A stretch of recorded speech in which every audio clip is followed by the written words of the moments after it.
jsem myslela, že jsi tam koukala. Pětku. Intro, kámo. Intro, když jsme na místě. Pro ne. Dámy a pánové, dnes vás vítáme. Je to na 0,5, může to být. Jo. Já vás... Půjdeš pozadu a my půjdeme, já s tím přirozumím. Vás vítáme. Hele, víte co? Takže ahoj lidi. Dnes vás vítáme. Mě koukám blbě. Já se stydím. Ne, já se bavím s dětem. Máte housky na housce? No takže, toto mělo být intro k dnešnímu videu. A dnešní video je o výletu na hrad Houska. Všichni tady dělají šašky a vadí mi už. Hledá duchy. Co dělá, ne? Co, jsme neuvěděli. Dneska jdeme hledat duchy do pekla. Na Housku. Jak můžete vidět, tento přístroj funguje takto. Už vidíte, že to skenuje prostě. Jo, už to aktivovaný. Můžete Hele, vidět, pivo Kofola Malinovka. že toto Párek. funguje 30 nebo jako... 50. Můžu to točit aspoň. Je 30 nebo 50. Já už to říkám. To je výhled. Kvalitu. je důležitá. Jo, Říkáš zrovna ty. to vystřihneme. Co jsi kaplanný? Počkej, to potřebuju. Do prdele, půjdeš za to zlobení.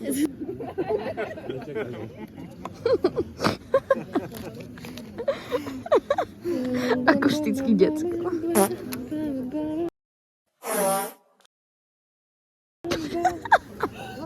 Kam jsi to podstřelil? Veronika si stěžuje, že chce čůrat. Ale Připraskám. moc. Rozbil se nám stroj na detekování duchů. To znamená, že jich je tady hodně. Peklo. Ano, odsuzujeme to tím, že je To v této zvláštní. místnosti, Tady to je, co vypadá jak kentaur, ale kentaur to není.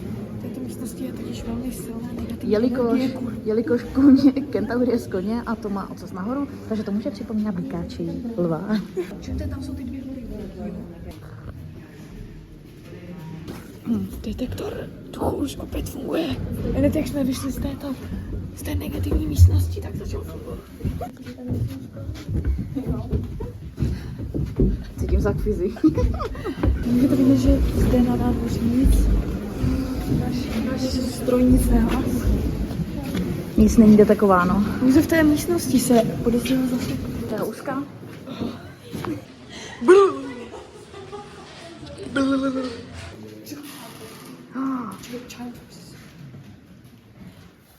Dětský, jo.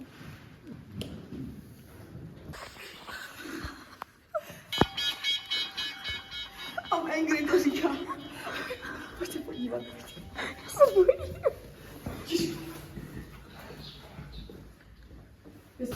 Jsem v pekle. Jsme jí zároveň někam užil ten duch. Pak vidím, že ty začne pískat z paseřu.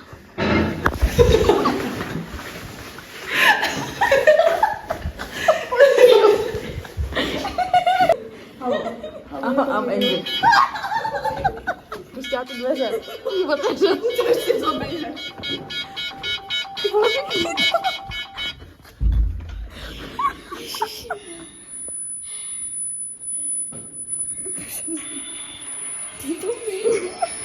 To je to na krysy. Já jsem myslela, že jsi tam koukala. Veronika si našla kamarády. Stejný prase jako já. Tímhle bych tě přetáhla.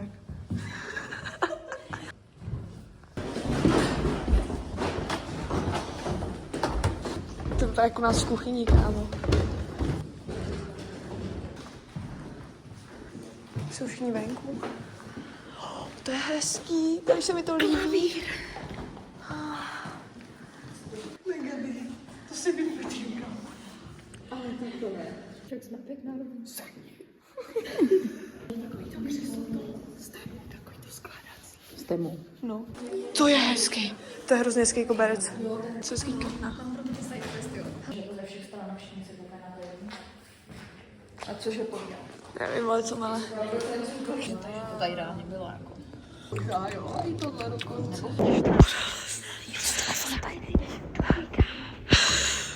Tak to musí jako natáčet, jak natáčím ty tuchy. Brana do pekla. Medvídek, fuh.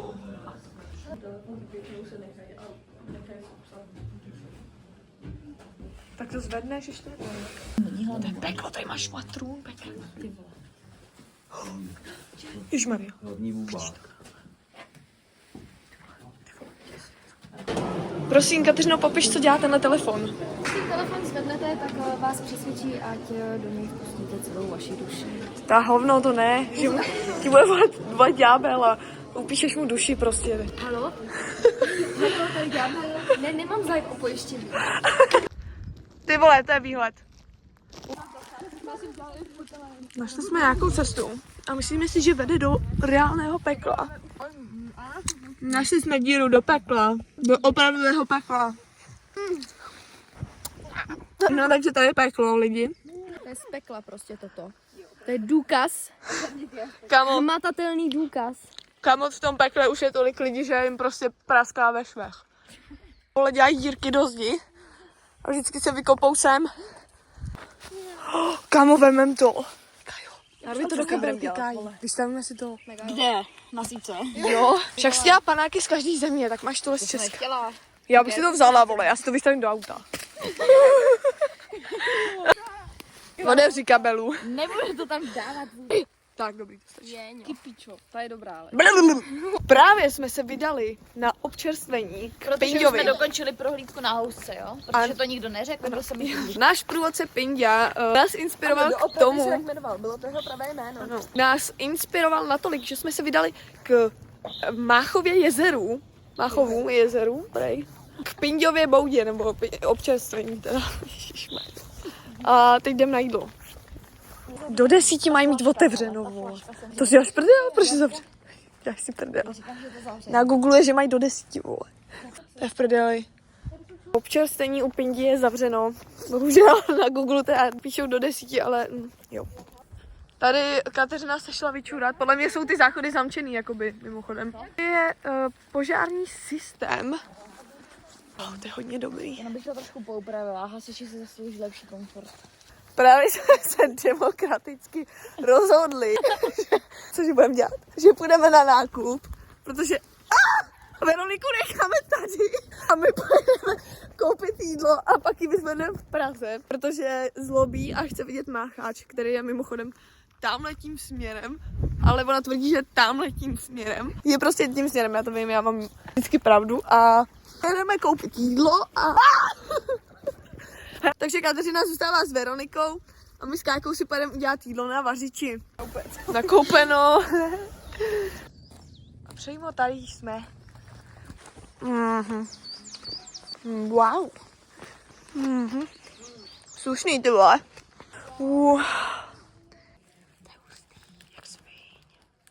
Roklina.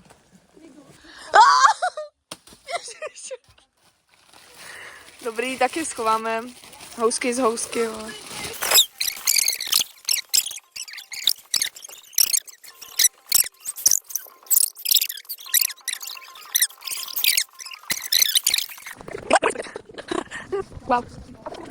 What the fuck? Vyrostly šíšky ve skále. Oh. Wow. A škrtni, dělej. Ještě. Tak to vypni a škrtni normálně zapalovačem. Počkejte, než ten plyn půjde do prdele. Kájvičet, vidí, že prdel.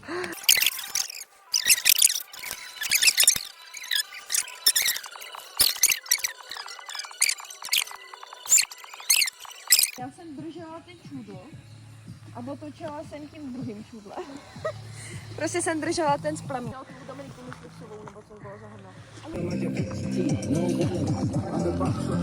Takže ty už to cítí. No kam. Tak jsme se napápali a balíme saky Protože paky. seba už... Objímáme stromy.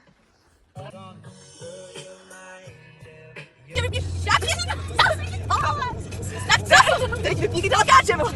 Je to úplně jednoduché, ty chceš vypnout! A zastavme, jak já si řídí! Ne, vypni si to auto! Tak zastav!